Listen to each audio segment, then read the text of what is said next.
Semoga sehat nih. Tunjuk Mbah. Beda harus Mbah. Ya, alhamdulillahirabbil alamin wassalatu wassalamu ala asyrofil anbiya'i wal mursalin Muhammadin wa ala alihi wa ashabihi ajmain. Maka itu puja dan puji syukur hanya untuk Allah Subhanahu wa taala. Sudah berapa tahun ya? Sudah berapa lama kita mendapatkan kebaikan-kebaikan dari Allah yang kita tidak minta. Kebaikan sehat. Ini selalu diminta. Kebaikan harta, rezeki ini selalu diminta. Kebaikan kesempatan selalu diminta. Tapi kadang kita tidak pernah meminta kebaikan berkedip, ya. Kebaikan maaf berkeringat, kebaikan capek. Nah, kebaikan capek ya, kalau kita nggak capek nggak bisa tidur lelap gitu ya. Nah, banyak hal yang kita tidak minta Allah berikan, dan alhamdulillah kita tahu ajarannya, kita diajarkan menjadi pribadi yang bersyukur. Mudah-mudahan apapun itu kita syukuri, dan Allah akan memberikan kebaikan yang berlipat-lipat jika kita syukur terhadap apa yang ada ya. Salawat dan salam semoga senantiasa tercurah kepada junjungan kita Nabi besar Muhammad SAW. Semoga kita senantiasa dapat iktiba pada beliau, mengikuti sunnah beliau. Sunnah itu apa tahu sebetulnya ya? Sunnah itu adalah semacam akhlak ya, akhlak beliau, akhlak Rasulullah, itu artinya sunnah ya. Kita di dalam hukum Islam sunnah adalah sering gitu ya, definisi jika dilakatsukan, dilaksanakan mendapatkan pahala, jika ditinggalkan tidak apa-apa. Sebetulnya tidak seperti itu ya. Sunnah itu semua kebaikan ya, semuanya baiknya dilakukan. Nah, kadang-kadang sunnah itu ini sunnah apa ora atau janjane. Sejauh mana itu memberikan kebaikan? Ya lihat aja akhlaknya Rasulullah ya, ada 4 ya. Akhlak Rasulullah itu tabligh, fatonah, amanah, dan sidik gitu ya. Ya kalau apa yang dilakukan tidak mengarah ke sana ya itu berarti kita salah gitu ya. Dan ujung-ujungnya semuanya itu dirangkum dalam sifat rahman ya, sifat kasih sayang, sifat kebaikan, sifat kelembutan gitu ya. Oke, bismillah, itu bagian dari niatan kita. Mudah-mudahan kita semuanya sehat ya, apa yang kita pelajari nanti mendapat barokah untuk kita semuanya. Bismillahirrahmanirrahim. Raditu billahi robba wa bil islami dina wa bi Muhammadin nabiyya wa rasulah. Rabbi zidni ilma warzuqni fahma. Rabbi shrah li sadri wa yassir li amri wahlul 'uqdatam min lisani yafqahu qawli. Ya. Bismillah, kita mulai ya. Saya izin share screen.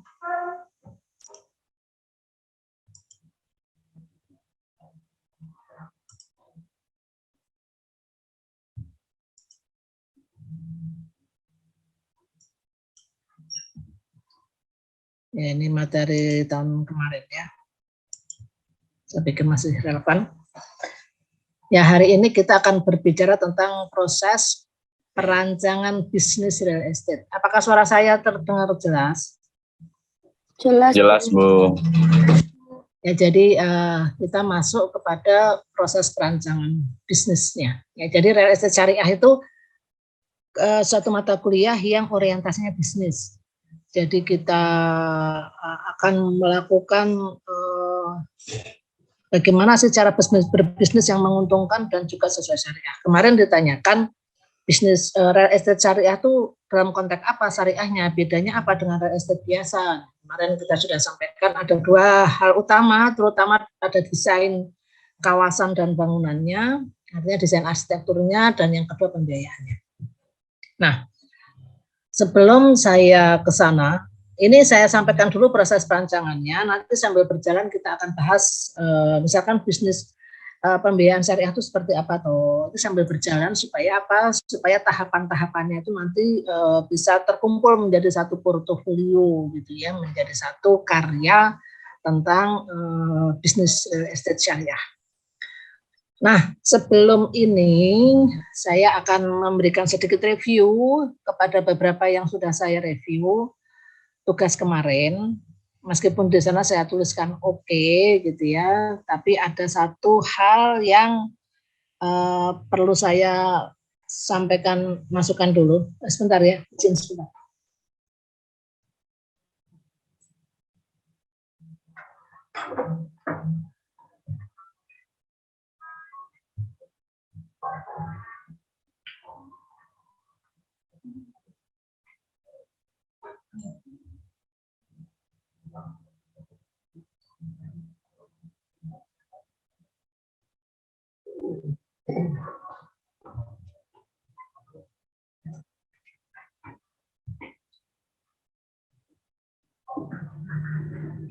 Ya, yang pertama tentang apa yang Anda lakukan, ada dua hal utama yang ada tiga hal utama yang perlu diperhatikan. Hampir sebagian besar. Satu, ya, saya tuliskan saja ya. Ini saya stop screen dulu.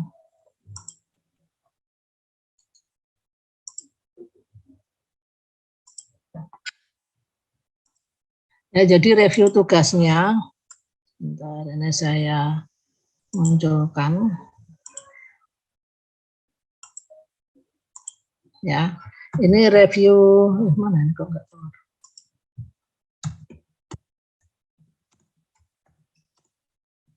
Ya, review tugas 1 ini permasalahan-permasalahan yang muncul ya, yang ada 3 komponen utama kemarin saya akan sampaikan. Yang pertama itu tentang deskripsi proyek. Ya, deskripsi proyek real estate. Ya. Jadi yang pertama itu aspek desain belum dimunculkan. Nah, ini aspek desain itu apa maksud saya ya? Jadi aspek desain real estate itu dalam artian desain arsitektur ya. Desain arsitektur belum dimunculkan. Gambar set plan. Nah, nanti kita akan gambar set plan itu apa toh ya? Kemudian dan lain-lain. Dan lainnya.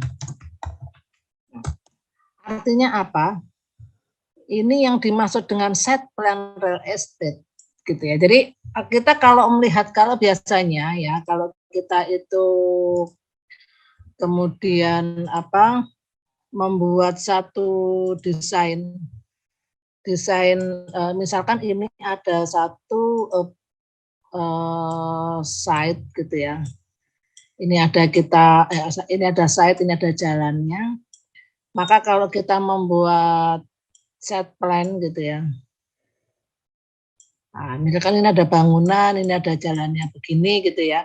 Ini kemudian ada apa? Ada halamannya, mungkin ada jalannya yang ke sana. Nah, ini kita katakan sebagai set plan gitu ya. Jadi di sini ada denahnya gitu. Nah, bagaimana dengan real estate? Rumah-rumah real estate ya, rumah-rumah real estate yang denahnya, tanahnya tuh habis untuk bangunan. Jadi kita itu kalau membuat misalkan ini ada denah gitu ya, ada denah gitu ya. Nah, ini kapan sih sebetulnya gambar ini disebut sebagai denah dan sebagai site plan gitu ya. Misalkan gambarnya seperti ini gitu. Ini kan satu kapling nih. Satu kapling ini gambarnya denah. Sekaligus site plan kan habis gitu ya. Nah, itu sekaligus set plan itu habis gitu ya.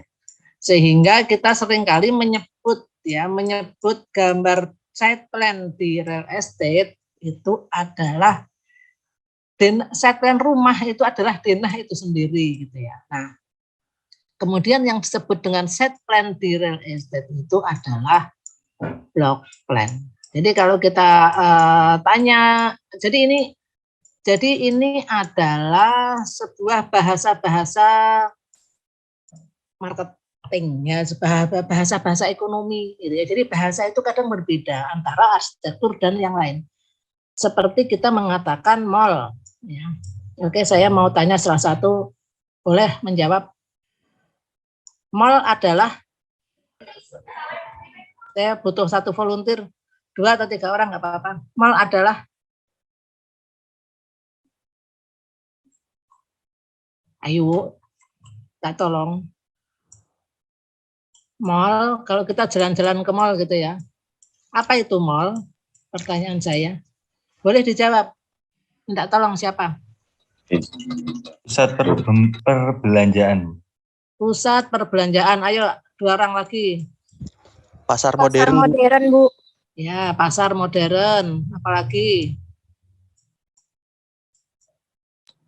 Bangunan tertutup. Bangunan tertutup. Oke. Bangunan tertutup ya. Nah, ini semua orang mengatakan bahwa mall, kalau kita ke mall, ngapain sih kita ke mall? Ya, kalau jalan-jalan ke lapangan mah panas. Kita carilah bangunan tertutup yang nyaman, tapi kita bisa jalan-jalan. Kan gitu ya. Oke, kita ke mall. Ya, masuk belanja di pasar gitu ya. Mending kita belanja di mall, semua barang ada. Mau cari daging ada, ya, jadi pasar gitu ya. Mau cari daging ada, cari sabun ada, cari semuanya ada gitu ya. Modern di sana, pasar modern tuh nggak ada tawar menawar, cepet kalau kita mau jalan, harganya pasti gitu ya. Bisa pakai apa, e-money, bisa pakai transfer, bisa pakai macam-macam lah, nggak usah bawa uang, dia bisa belanja. Di sana juga di mall itu kalau kita ke sana itu mau belanja apa saja ada, mulai sepatu, TV, sampai pupuk bunga pun ada ya. Jadi di mall itu semuanya ada. Jadi makanya disebut sebagai pusat perbelanjaan. Mall memiliki arti sebagai, kalau kita mengatakan pusat perbelanjaan, pasar modern, bangunan tertutup. Ini bangunan tertutup itu konteksnya tadi juga sebagai tempat yang untuk ini 2 aja deh, 2 aja ini. Pusat belanja, pasar modern. Ini fasilitas ekonomi atau fasilitas sosial? Mall adalah fasilitas ekonomi ya, karena pusat perbelanjaan dan pasar modern.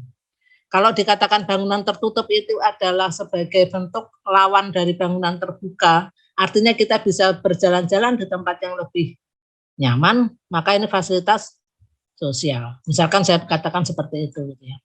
Nah, 2:1 ya.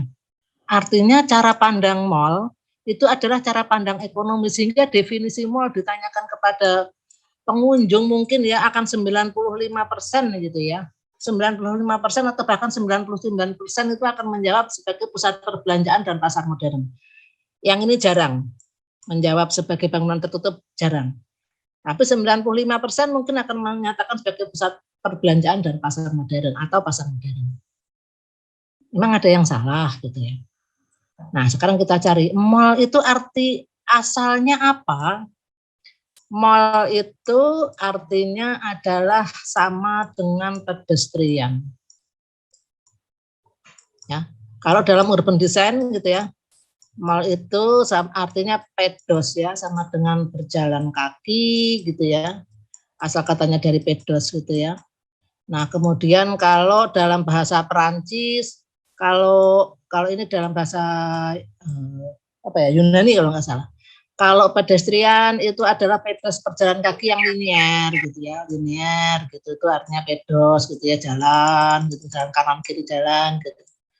Dalam bahasa Yunani masa disebut sebagai trotoar. Nah, trotoar. Nah, pedestrian sendiri, pedos tadi itu ada 2 tipe. Satu berupa square, ya, jadi kalau orang kayak alon-alon gitu ya, berupa square itu. Nah, kalau yang berupa linear, ya, itu pedestrian. Yang ini namanya mall. Ya, jalan kakinya itu di mana orang bisa semacam alun-alun itu, orang bisa berjalan-jalan di dalamnya, maka itu adalah aktivitas mall. Jadi dalam bahasa urban design, mall adalah tempat berjalan kaki.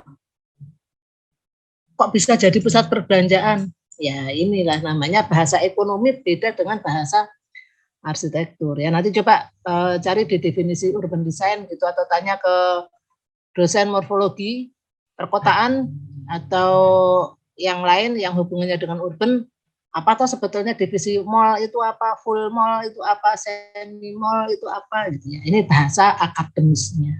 Tapi bahasa ekonominya mall ya pusat perbelanjaan, pasar modern, dan tadi sudah saya sampaikan beberapa hal yang terkait dengan ekonomi.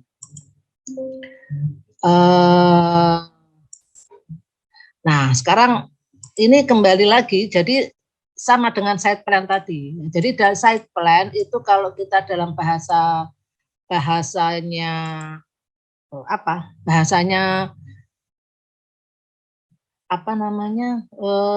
bahasa ekonominya, bahasa marketingnya real estate yang dimaksud dengan side plan adalah block plan. Ya, jadi pada waktu kita berbicara tentang bagaimana side plan-nya, gitu ya. Jadi kalau bagaimana side plan-nya, maka di sini akan yang dia tanyakan adalah seluruh, gitu ya. Jadi di sana ada jalannya, gitu ya, ada gang-gang ke sana, gitu ya. Di sana ada yang desaknya, gitu ya. Misalkan di sini ada tamannya, gitu ya. Nah, di sini misalkan ini ada kapling-kaplingnya, gitu ya. Ini namanya kapling yang seperti ini, modelnya jalan buntu atau desak, gitu ya. Ini ada yang modelnya loop misalkan. Nah, di sini ada taman, gitu ya. Di sini ada taman. Kemudian di sini ada kapling-kapling rumah lagi, gitu. Ini adalah site plan, ya. Ini yang disebut sebagai site plan oleh masyarakat umum terkait dengan desain real estate, gitu ya. Nah, jadi kapan sih kita berbicara apa itu site plan? Kok kadang di sini site plan gambarnya kayak gitu, di sana site plan gambarnya kayak gini. Bahkan site plan-nya nanti kalau di dalam di dalam agraria atau pertanahan agraria ya BPN ya, Kantor Pertanahan Nasional, itu site plan itu ya hanya batas lahan itu namanya site plan coupling, gitu ya. Jadi memang kadang berbeda-beda karena konteks yang dibicarakan itu berbeda-beda pula, ya. Jadi ini juga disebut sebagai site plan, gitu ya. Meskipun seringkali dalam definisi arsitektur ini adalah gambar block plan, gitu ya. Seperti itu ya. Nah, yang saya maksud, maka deskripsi proyek real estate, aspek desain arsitektur belum dimunculkan di gambar kemarin, di tugas kemarin itu gambar site plan-nya belum muncul ya. Jadi tolong dicarikan desainnya, karena ini nanti akan menjadi referensi desain juga, gitu ya. Jadi kalau misalkan gitu di Green Mansion, gitu ya, Green Mansion itu punya proyek real estate-nya apa, gambar site plan-nya seperti apa. Ya, yang saya maksud adalah gambar block plan. Ya, jadi yang kita maksudkan adalah gambar block plan-nya seperti apa, gitu ya. Jadi bukan site plan bangunan, tapi block plan. Kemudian yang kedua, halo, apakah saya terputus ini ya? Boten, Bu. Oh, kok nggak ada, saya nggak ada pindunya. Kemudian jadi itu ya. Nah, kenapa saya katakan dan gambar lainnya? Maksud saya yang utama site plan, gitu ya. Tolong nanti di deskripsi gambarkan site plan-nya seperti apa, sehingga itu nanti Anda ada nggak perbedaan persamaannya, misalkan persamaannya one gate system, misalkan gitu ya. Kalau perbedaannya ya macam-macam desainnya, terdiri misalkan di mana ada ruko-rukonya, ada towernya, ya ada ada apartemennya, yang satu landed housing, ada yang satunya vertical housing plus landed housing. Silahkan dikomentari apa saja yang sama, ada apa saja yang perbedaannya. Nah, ini deskripsinya hampir semuanya, karena saya mencontohkan tabel, itu bukan berarti ide yang diisi hanya tabel saja. Jadi Anda deskripsikan dulu, baru itu namanya tabel analisis. Ya, itu tabel analisis. Nah, dan lainnya itu ya sebentar ya.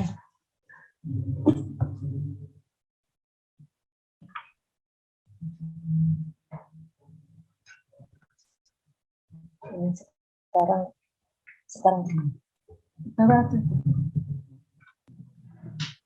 ya. Jadi yang lainnya itu ya gambar apa yang ada, tapi yang jelas carikan gambar set plan-nya, gitu ya. Jadi gambar block plan-nya. Satu itu, gitu ya. Oke. Yang kedua, adalah, jadi lupa saya malah. Yaitu tabel komparasi. Tabel komparasi otomatis karena deskripsinya belum lengkap, maka tabel komparasi akan dilengkapi. Kemudian yang ketiga nih, nama perusahaan yang diusulkan.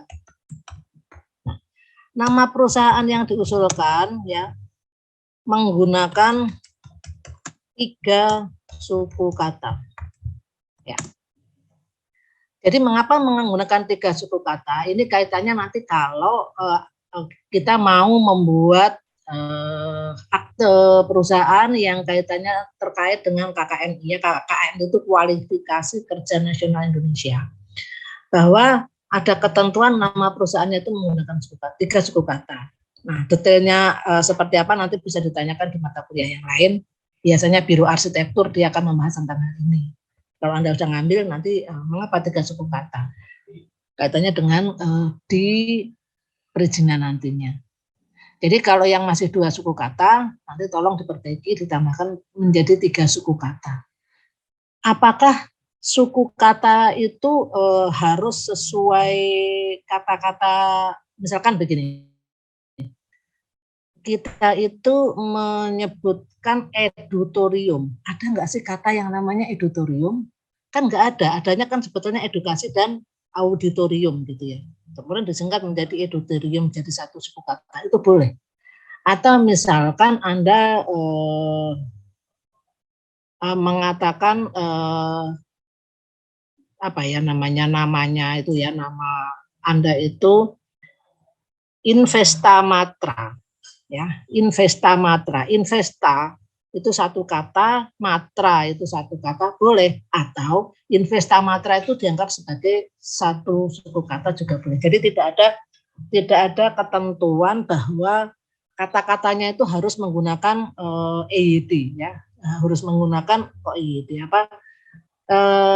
sistem tata bahasa Indonesia itu tidak, karena nama itu bisa menggabungkan, bisa memilah misalkan ya, bisa memutus, itu boleh. Yang jelas 3 suku kata gitu ya, itu secara umum ya. Jadi 3 hal ya, 3 aspek yang perlu diperbaiki.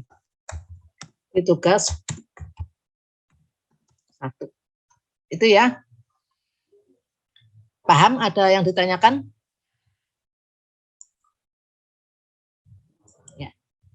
Ya, kemudian kapan dikumpulkan perbaikan ini, nanti akan saya kasihkan tempatnya. Jadi tidak terlalu sulit ya, hanya memperbaiki nama perusahaan, kemudian tampil komparasi dilengkapi kaitannya dengan adanya tambahan deskripsi proyeknya. Itu ya. Oke. Kalau tidak ada yang ditanyakan, saya akan masuk ke tadi materi yang akan kita bicarakan hari ini, yaitu proses rancangan bisnis real estate. Ya. Tadi sudah saya sampaikan bahwa apa itu syariahnya nanti kita akan berjalan, ya, berjalan dalam artian sambil berproses mendesain sambil kita sampaikan apa itu syariahnya yang seperti apa. Nah, ini sebelum kita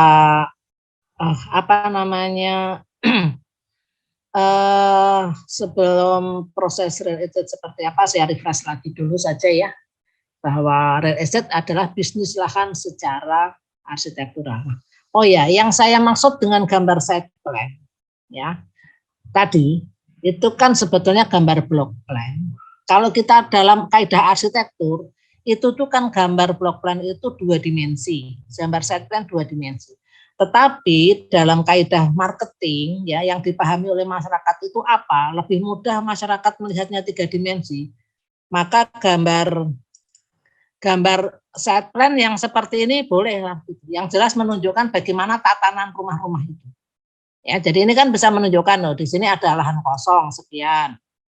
Ini jalannya melotok, tapi di sini ada lahan kosong lagi sekian. Sini ada sisa lahan lagi, di depannya ada lahan kosong lagi, ini rumah, di sini lahan kosong, gitu ya. Nanti kita akan analisis gitu ya, mengapa seperti ini gitu ya. Jadi yang dimaksud dengan gambar block plan atau side plan tidak harus 2 dimensi. Nah, gambar yang lainnya saya katakan tidak tampak potongan perspektif tidak, tapi apa yang ada misalkan ya seperti ini boleh, seperti itu ya. Nah, ini natural sponsitivity. Ini adalah contoh di Tri Vista Residence. Ada yang menemukan bahwa nama-nama rumahan biasanya ada mengandung kata residen. Ya, kalau besar biasanya mengandung kata city, ada yang mengandung kata land dan sebagainya. Ya, itu hasil komparasi Anda nantinya. Jadi bisnis lahan intinya estat gitu ya. Itu adalah lahan secara arsitektural. Kalau kita jual beli lahan atau tuan takur. Jadi itu kan hanya lahan ya, lahan aja dari situ dijual, itu akan selalu meningkat harganya gitu ya. Dulu beli berapa, besok dijual berapa itu pasti meningkat harganya lahan itu. Tapi kalau real estate itu maka dia harus ada konteks arsitektural ya. Arsitektural itu meningkat kualitasnya ya. Jadi meningkat meningkat mutunya gitu ya, dia akan meningkat mutu, kualitas dalam artian kualitas lingkungannya, kemudian meningkat estetikanya gitu ya. Nah, dan kemudian jika dia mutu itu ada nyaman, ada aman dan sebagainya ya, ada estetika keindahan dan juga meningkat secara ekonomi. Nah, jadi ini meningkat secara ekonomi karena namanya juga bisnis gitu ya. Bikin bisnis nggak untung itu ya namanya nggak benar gitu ya. Sehingga di dalam desain real estate pasti selain ada gambar pasti akan ada KPR, kredit kepemilikan rumah. Ini saya tampilkan gini ada suku bunga, ini berarti bukan res ya. Di dalam real estate syariah pasti tidak akan mengatakan ada suku bunga. Nah, terus gimana caranya ya nanti kita pelajari ya. Nah, ini jadi nanti kita akan menghitung gitu ya, misalkan ada floating itu seperti apa sih, fix itu seperti apa sih gitu ya. Nah, nanti akan kita lihat. Yang jelas produk dari mata kuliah real estate itu satu gambar arsitektur semacam ini ya, ada desain rumah tentunya dan juga ada daftar harga KPR seperti itu ya. Ini adalah bisnis kita. Nah, jadi ya bisnis real estate mengandung pengertian lahan atau tanah beserta objek yang berada atau benda berupa bangunan maupun lainnya yang berdiri secara permanen di atas tanah tersebut. Lahan ini juga mencakup luas bidang tanah yang masih dalam program untuk dijadikan tempat bangunan perumahan, gedung, sekolah, dan sebagainya. Artinya, kalau misalkan kita punya tanah sekian, gitu ya, kemudian yang dibangun itu daerah sini, misalkan ini ada rumah semua, di sini masih kosong, gitu ya. Tapi sebetulnya di sini nantinya untuk sekolah, ya di sini nanti untuk rumah sakit, misalkan di sini untuk fasilitas pertokoan, misalkan masih kosong, gitu ya. Sementara masih kosong, ya ini bagian dari real estate itu sendiri, karena di sini sebetulnya menunggu developer lagi, ya. Jadi kalau misalkan kemarin kita tahu yang Stupa 5 di SCBD itu sudah banyak bangunan. Satu wilayah SCBD itu adalah dikuasai oleh apa perusahaannya saya lupa. Nah, kemudian satu lot, misalkan kemarin ada yang dapat kapling, Anda sebagai developer, oke saya beli kapling ini. Nah, yang datang kan developer lagi, bangun tower 20 lantai, 40 lantai. Sesudah dibangun tower 40 lantai, pastinya akan disewakan. Nah, jadi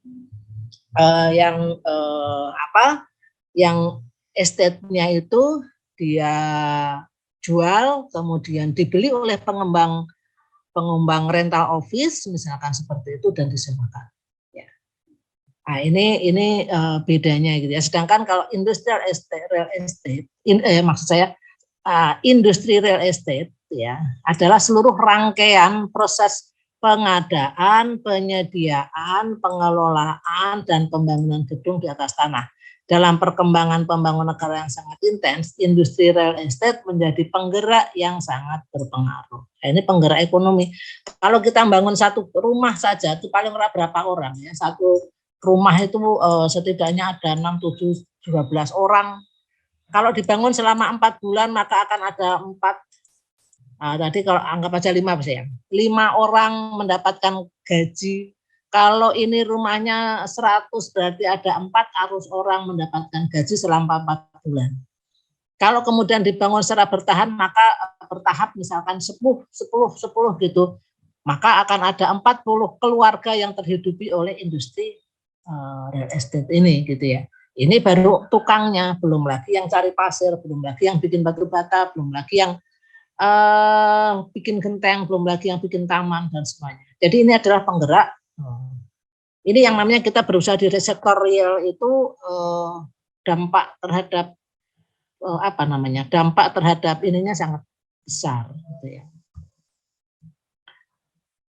Ya, itu kemudian bisnis real estate merupakan suatu kegiatan atau aktivitas yang dilakukan oleh perorangan atau juga organisasi yang melingkupi aktivitas satu pembelian lahan. Jadi apakah boleh perorangan? Ya boleh saja. Hanya saja kalau perorangan penanggung jawabnya, kemudian orang yang beli itu, ini nanti kalau saya beli misalkan ya, belum lunas, yang belum dibangun jalannya belum jadi, orangnya mati, misalkan meninggal gitu, saya mau menunggu pertanggungjawaban siapa, misalkan pembeli real estate akan seperti itu, kalau yang besar gitu.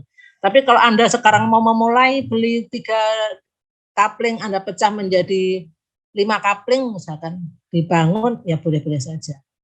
Yang jelas meliputi aktivitas pembelian lahan. Yang pertama pasti ada meliputi aktivitas produksi, ya, jadi membuat Tadi istilah site plan saya sampaikan, disebut juga istilah block plan, gitu ya, di dalam desain arsitektur yang kita kenal.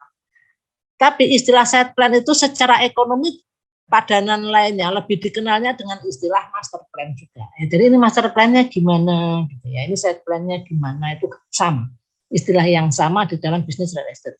Sebetulnya master plan itu tidak hanya gambar sebetulnya ya. Jadi urutannya itu sebetulnya master plan dulu. Ini banyak kebijakan seperti kemarin pada waktu kita berbicara di Stupa 6, di dalam master plan itu luas, bahkan sampai ke visi misi. Nah, jadi tapi kan jarang ya kita melihat real estate visi misinya apa ini. Nah, nanti munculnya di tagline gitu ya.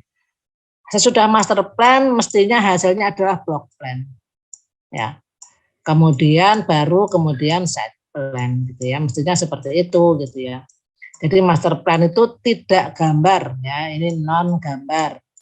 Ya, yang ini adalah murai gambar gitu ya. Ini gambar. Site plan itu juga gambar ya. Jadi master plan itu bukan non gambar ya, gambar plus non maksud saya gitu ya. Banyak uraiannya gitu ya.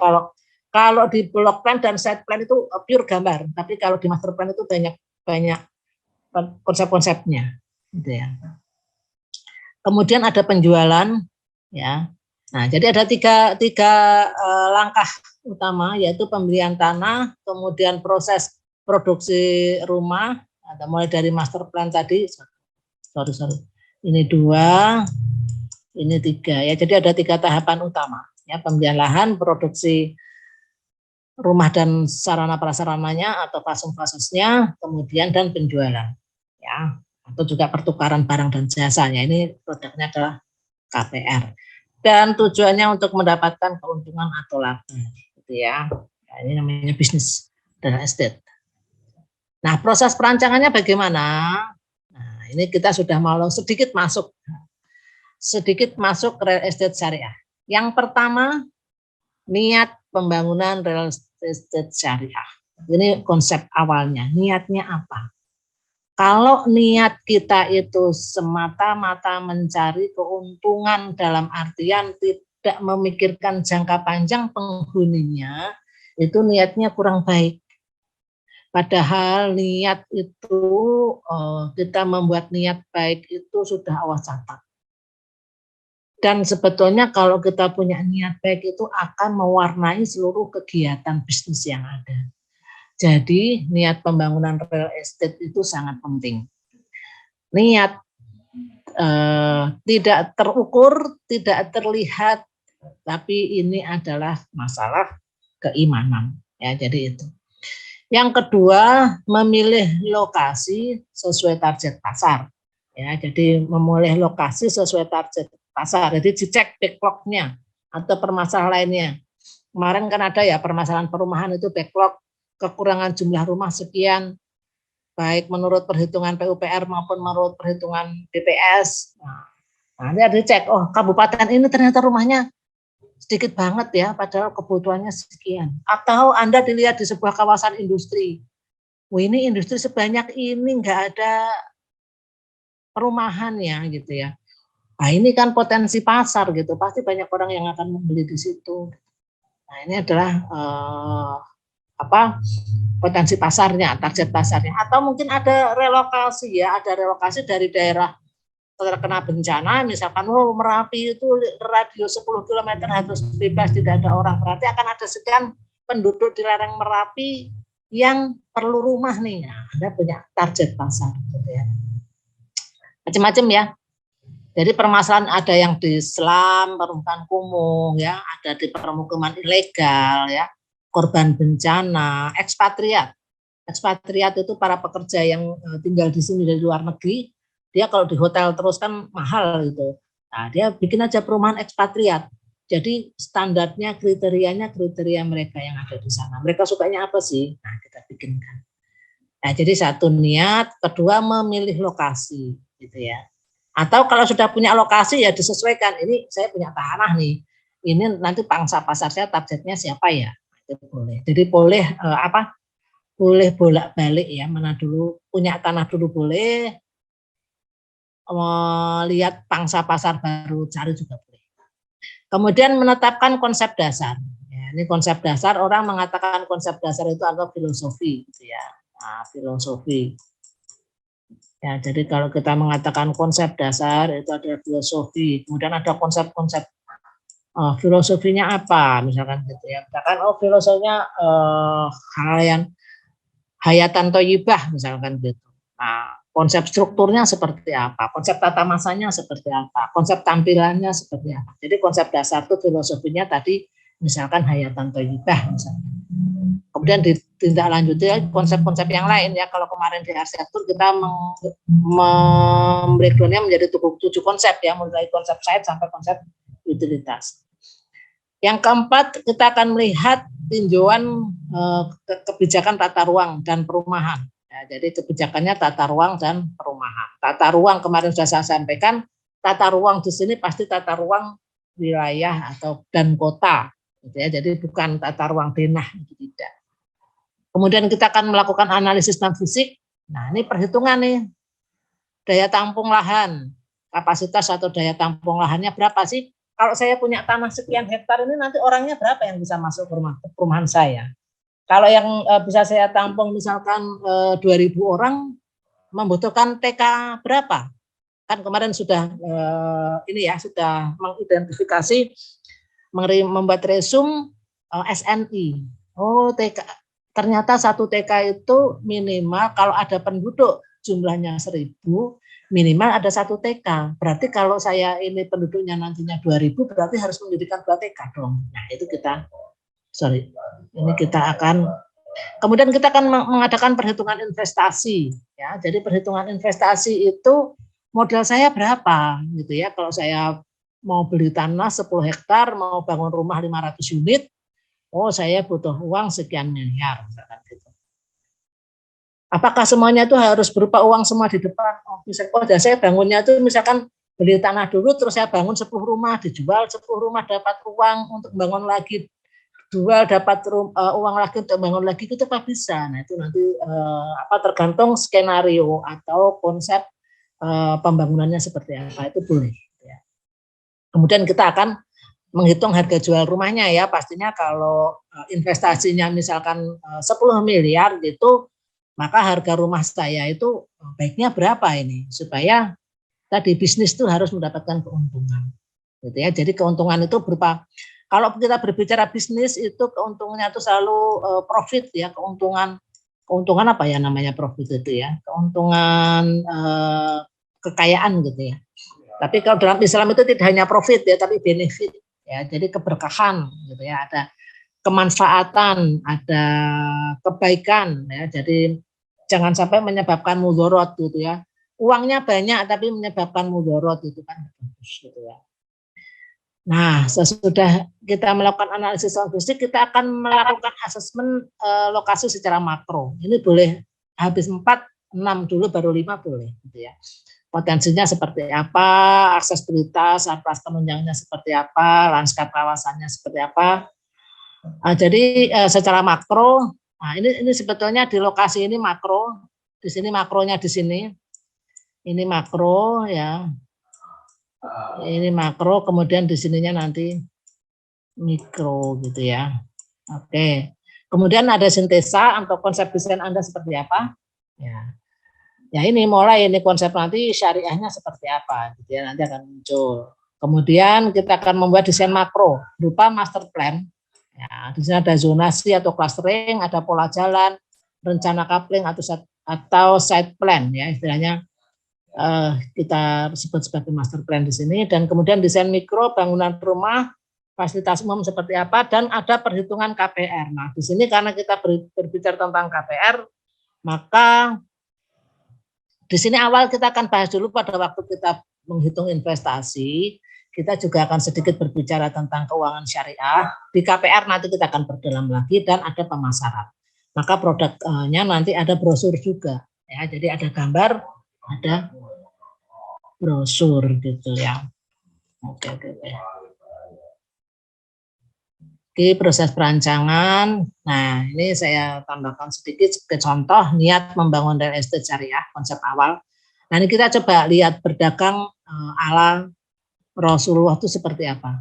Jadi niat, nah ini kan tadi kan bisnis itu berdagang ya. Niat karena Allah Subhanahu wa taala berbisnis adalah memfasilitasi orang lain. Ya. Jadi memfasilitasi orang yang membutuhkan. Jadi kalau kita itu orientasinya itu membantu, memfasilitasi, maka kan lebih sangat bagus. Bukan orang yang tidak perlu diojo-ojoi supaya kita untung itu kan enggak. Tapi apa yang kita berikan itu memfasilitasi. Ada orang pengen keindahan, kita kasih keindahan. Orang pengen kenyamanan hidup sehat, kita kasih hidup sehat. Orang pengen betah, ya karena kan kehancuran atau kerusakan rumah tangga itu juga kadang-kadang disebabkan oleh rasa tidak betah tinggal di rumah.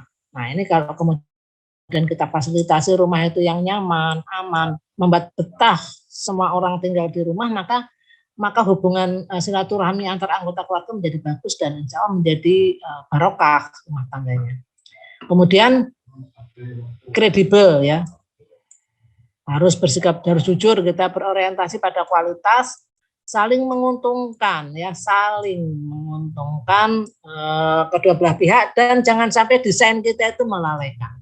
Jangan membuat desain yang sampai lupa waktu karena semua misalkan ada sebuah fasilitas taman di situ, dibikin pencahayaan sedemikian rupa sehingga tidak terlihat kapan siang kapan sore gitu. Nah ini yang melalaikan tidak boleh di dalam cara bisnis Islam ya. Jadi desain yang kita berikan jangan sampai itu memberikan atau melalaikan kita untuk tetap beribadah kepada Allah Subhanahu wa taala.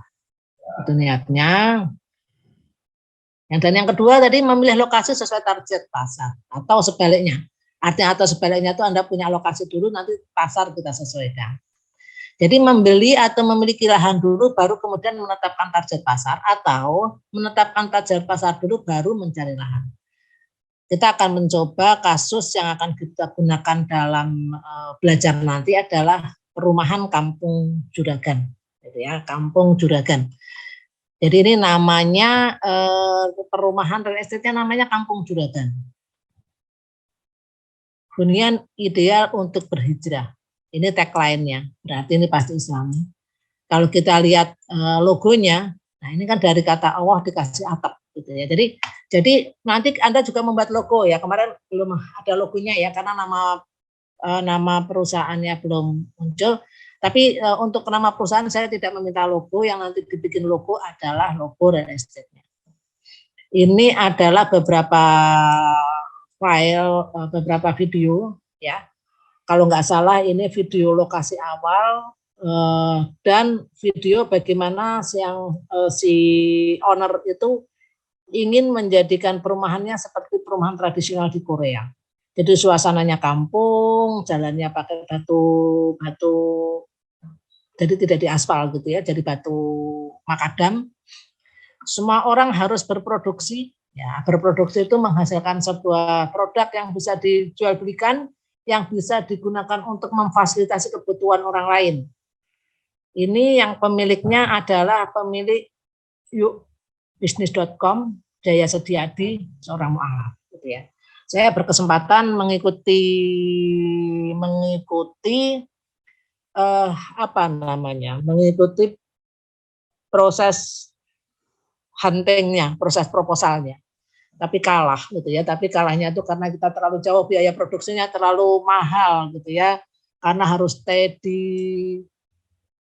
Bogor selama pembangunan sampai selesai. Nah, kita kejauhan gitu ya. Jadi kita dari konsep-konsepnya kita sudah bagus, sangat senang ownernya, tetapi yaitu dari biaya yang kita ajukan karena biaya untuk operasional di Bogor cukup tinggi, jadinya kita kalah di sana. Nah, ini adalah lokasinya. Nah, jadi ada di Cianjur, Bogor ya, Kabupaten Cianjur, Kecamatan Sukaresi, Desa Ciwalen ya, jadi Jawa Barat, dekat Bogor maksud saya gitu ya. Nah, ini lokasinya di Jawa Barat gitu ya. Apa saja yang ada di sana kita ini ya, luasnya 20 hektar kalau di sana. Ini ada di Cianjur, itu daerah yang banyak wisatanya ya, antara Bandung dan Bogor. Nah, ini kita lihat pola ruangnya seperti apa di desa ini. Nah, ini biasanya kalau peta pola ruang di Zoom itu pecah. Tapi ini karena peta lama. Ya, sekarang peta-peta yang baru, kalau Anda bisa akses langsung ke kabupaten kota ya. Jadi cari kalau mau akses produk-produk peraturan daerah, carinya kota.go.id gitu ya. Jadi misalkan mau cari di Surakarta ya langsung aja carinya kota Surakarta.go.id gitu. Mau cari di Kabupaten Sukarja ya Kabupaten Sukaharjo.go.id misalkan gitu ya. Nah, ini akan mendapatkan file-file yang biasanya resolusinya sangat bagus gitu ya. Sehingga nanti kalau di Zoom seperti ini tidak pecah. Nah, ini kan menyulitkan, lokasinya nggak kelihatan, sehingga perlu survei yang lebih detail kalau kondisinya kayak gini. Nah, jadi cek pola ruangnya boleh atau tidak. Nah, ternyata kalau kemudian kita masuk ke dalam RT RW-nya, kita lihat tujuannya apa sih? Ya, memanfaatkan sumber daya berbasis pertanian dan pariwisata secara efisien dan berkelanjutan. Oh, ternyata di sana kebijakan tata ruangnya seperti itu gitu ya, fokusnya pertanian, pariwisata dan berkelanjutan. Nah, berarti perumahan kita kalau kita jadikan sebagai tempat tujuan wisata sekaligus gitu ya, artinya ada bagian-bagian tertentu, ini sangat bagus. Dan ada beberapa lagi, tadi kan ada tinjauan tata ruang dan tinjauan perumahan gitu ya. Nah, ini ada lagi tata ruang, kalau tadi RT RW itu ada bagian itu turunannya juga gitu ya. Misalkan ini adalah kawasan perkotaan Jabodetabek Kuncur, ya. Puncak Cianjur gitu ya. Nah, ini menetapkan prinsip zero delta Q policy. Apa itu zero delta Q policy? Bahwa setiap kegiatan budidaya terbangun, jadi setiap bangunan tidak boleh mengakibatkan bertambahnya debit air ke sistem drainase maupun aliran sungai. Nah, ini ada kebijakan sebetulnya. Pada waktu banjir di Jakarta dikatakan bahwa daerah atas ya, daerah tadi ya Cianjur, Bogor gitu membangun sembarang, sebetulnya sudah tidak, ini sudah diatur ya. Jadi ini kerjasama antara Jakarta dan daerah sekitarnya. Itu memberikan policy kebijakan bahwa membangun harus pakai, nah ini namanya drainase ekologis. Nah, ini harus kita ikuti nantinya. Jadi hal-hal yang penting seperti ini harus diikuti. Nah, apa itu ketentuan zonasi kawasannya seperti apa? Untuk permukiman perdesaan. Nah, mengapa ini kita lihat permukiman perdesaan? Karena lokasinya itu di perdesaan. Di Desa Ciwalen itu memang di perdesaan ya. Jadi kegiatan yang diperbolehkan apa saja, yang tidak diperbolehkan apa saja. Ya, yang diperbolehkan ada pendidikan, gitu ya, perdagangan, akses, gitu ya. Nah, ini harus. Nah, justru harus gini ya. Sedangkan yang diperbolehkan bersyarat itu artinya dengan catatan gitu ya, boleh tapi dengan catatan kepadatan pembangunannya rendah, ya, KDP maksimal 60%. Ya, ini harus Anda lihat. Menyediakan lahan permakaman minimal 2% dari luas area. Menyediakan jaringan transmisi kelistrikan, harus ada drainase, harus ada persampahan, juga menyediakan RTH dan RTNH, ruang terbuka hijau dan ruang terbuka non hijau, atau menyediakan public space dan urban space, gitu ya. Kawasan permukiman yang sehat, aman dan dari bencana alam, ya. Jadi ini aman dari bencana alam serta tidak mengganggu kelestarian hidup. Nah, ini adalah yang boleh dengan catatan seperti ini. Maka ini kita harus melihat aturan-aturan yang lebih detailnya seperti apa. Kegiatan yang tidak diperbolehkan berupa pembangunan dan pengembangan kawasan yang berada dalam kawasan lindung. Jadi kalau misalkan sebuah desa gitu ya, desa tadi gitu ya, kemudian jalan di sini ada sempadan sungainya, maka sempadan sungai ini tidak boleh dibangun karena ada dalam kawasan lindung. Nah, ini ketentuan-ketentuan ini harus dipelajari, ya, harus dipelajari, gitu ya. Oke. Nah, sesudah itu kalau kita sudah mempelajari, baru kita akan membuat konsep awal. Konsep awal itu adalah filosofi. Ya. Kampung Juragan adalah hunian ideal yang memiliki pemandangan indah, dilengkapi sarana ibadah. Nah, jadi ini pemandangannya indah. Jadi membuat orang kerasan. Dekat dengan tempat usaha, memiliki fasilitas memadai serta berada dalam lingkungan tetangga yang sevibrasi. Nah, kata kalimatnya sevibrasi. Sorry. Jadi kalimat kita tidak ini kan Kampung Juragan ini kemudian karena kita dari arsitektur Islam ya, kita dari saya meskipun kompetisi di sana tidak atas nama PSAI, tapi jiwa saya kan jiwa arsitektur Islam gitu. Jadi kita konsepkan di sana juga sebagai arsitektur dengan pendekatan syariah. Makanya kita katakan berada dalam lingkungan tetangga yang sevibrasi. Nah, apa artinya sevibrasi gitu ya?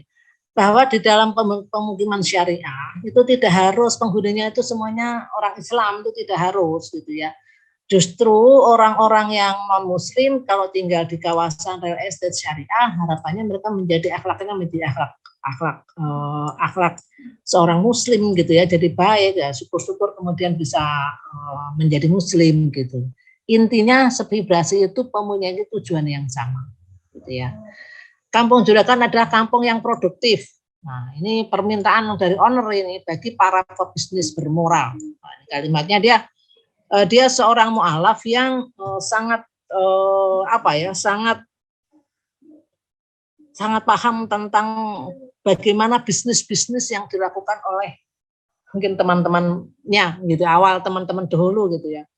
Mereka katakan, beliau katakan mereka itu tidak bermoral. Mereka itu cuma cari uang, cuma mengeruk harta kekayaan gitu. Katanya seperti itu. Kampung Juragan adalah kampung yang memungkinkan mandiri pangan. Nah, ini dia ada mandiri pangan, memberi kebaikan bagi lingkungan atau rahmatan lil alamin. Bagaimana nanti mandiri pangan gitu. Jadi bagaimana landscape diatur gitu. Kampung Juragan adalah kampung yang ditata sedemikian rupa sehingga mampu mengembangkan nilai-nilai yang baik atau akhlakul karimah serta ketulusan, seperti ketulusan bukan serta ya, kesederhanaan, pemurah, silaturahmi dan gotong royong. Dan Kampung Juragan adalah hunian ideal untuk berhijrah. Nah, ini hunian ideal untuk berhijrah ini adalah tagline jadinya ya, nanti jadi tagline-nya seperti ini, ideal.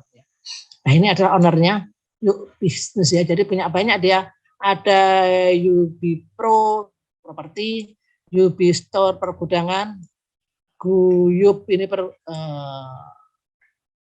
pergudang ya, ini UB Store itu perdagangan, Guyup itu pergudangan, UB Mall itu juga fokusnya di perdagangan juga, tapi lebih kepada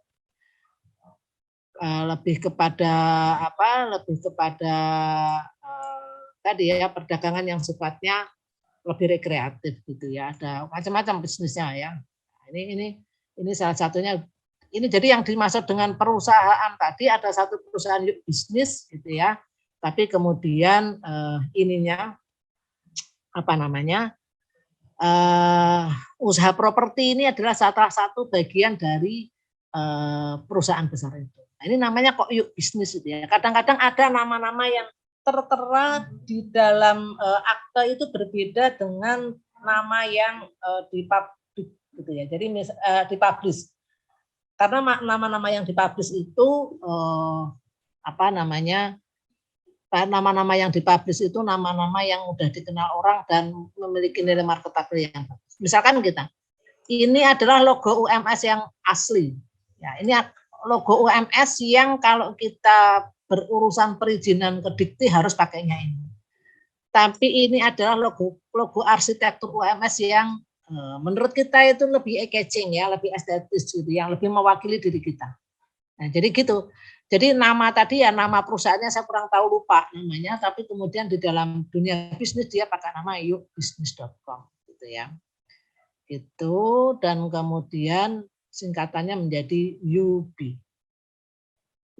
Itu untuk sementara ya. Jadi untuk proses tadi ada berapa langkah ya, banyak langkahnya untuk proses sampai 11 langkah ya.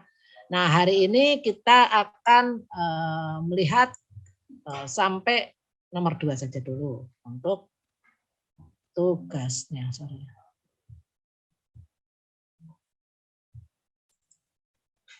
Ya, kita lihat ke nomor 2. Nah, jadi ini tugas 2. Silahkan pilih lokasi res. Jadi sekarang kita sudah ada S-nya. Ya, jadi lokasi real estate syariah minimal 10 hektar. Lokasi bebas, tetapi harus sesuai RT RW setempat. Artinya Anda cari di lahan warna kuning. Harga maksimal 1 juta per meter persegi, ini maksimal. Sebaiknya jauh di bawah itu 200.000 gitu-gitu. Bagaimana cara melihat harga ya? Lihat aja di OLX kah, di mana gitu ya. Harga lahan di situ tuh sekitar berapa, gitu ya. Karena kalau harganya terlalu tinggi nanti Anda jual rumahnya sangat mahal sekali. Dan itu tidak marketable. Kemudian buat asesmen makro. Nah, jadi fungsi lahannya apa, kestrategisan lokasinya bagaimana, dan berbagai fasilitas umum yang menunjang. Ini sebetulnya dekat dengan fasilitas umum tapi tidak ada jalannya. Jalannya kecil, jalan setapak atau mungkin jalan kampung. Ya nggak masalah ya, nanti kita bikin. Kalau kita punya lahan 10 hektar itu membuat jalan, melebarkan jalan itu tidak masalah. Gitu ya. Jadi kita yang bikin gitu. Properti, bisnis developer maksud saya. Developer itu adalah membangun negara. Gitu ya. Jadi kalau ada yang kurang nggak bagus ya kita yang baguskan gitu ya. Entah nanti biaya dibebankan kepada pembeli gitu kan. Kemudian target pasar dan targetnya dikumpulkan pekan depan dalam format Word. Semua tugas masih dalam format Word, jangan dipindah ke PDF ya. Karena apa? Karena ini nanti kita akan tugas 1, tugas 2 dan seterusnya mungkin sampai tugas 11 itu akan jadi satu buku desain real estate. Jadi bertahap. Gitu ya. Jadi ini nanti tugas 2 isinya kemarin tugas 1 kemarin dilanjutkan dengan tugas yang kedua ya. Tapi dalam file yang berbeda ya, jangan digabung dulu. Sementara sendiri-sendiri. Nah, untuk format nama ya, jadi format nama tugas ya, itu tambahkan. Jadi kalau kemarin itu res gitu ya. Ada resnya enggak ya? Kelas, kelompok. Nah, sekarang kemarin ada nomor kelompok ya. Nomor kelompok, sekarang tambahkan nama perusahaan. Nah, baru tugas. Nah, ya, oke. Jadi ini nanti akan berlaku juga pada waktu memperbaiki tugas yang kemarin. Ya, jadi kalau nama filenya itu belum ada nama perusahaan, itu berarti belum diperbaiki ya. Jadi kalau yang nantinya yang sudah diperbaiki, tambahkan nama perusahaan. Supaya nama perusahaan ini bismillah gitu ya. Bismillah, nanti kalau namanya tuh melekat, kita ingin punya perusahaan gitu ya, ke depan Allah kabulkan kita punya satu bisnis yang menjadi tempat atau wahana kita untuk berprofesi. Gitu sementara yang saya sampaikan, ada yang ditanyakan, silakan.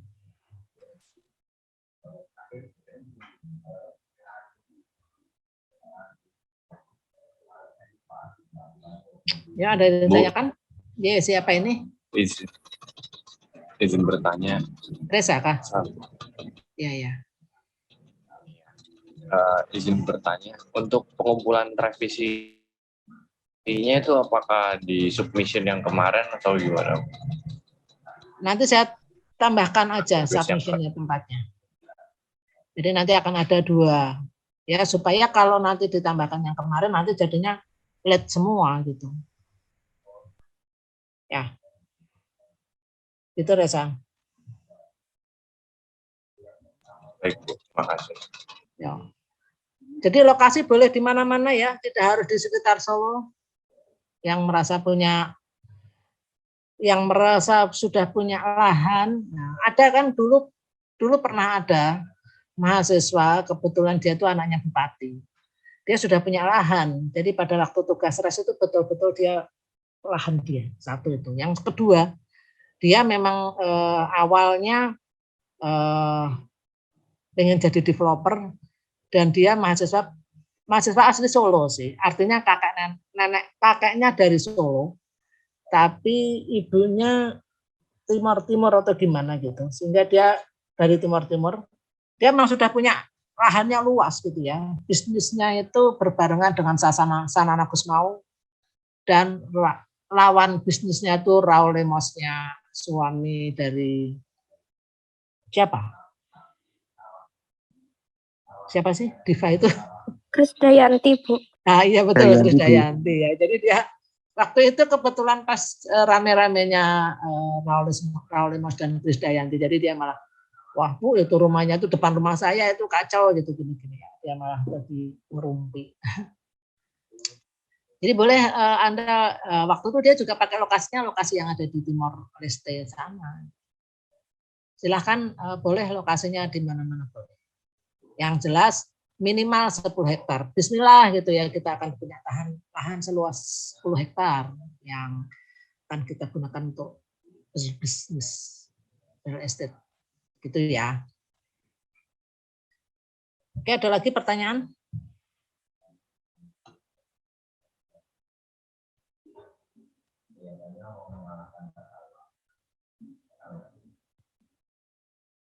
Oke, kalau tidak ada berarti saya cukupkan sekian ya untuk hari ini. Silakan diperbaiki tugas 1 dan masuk ke tugas 2.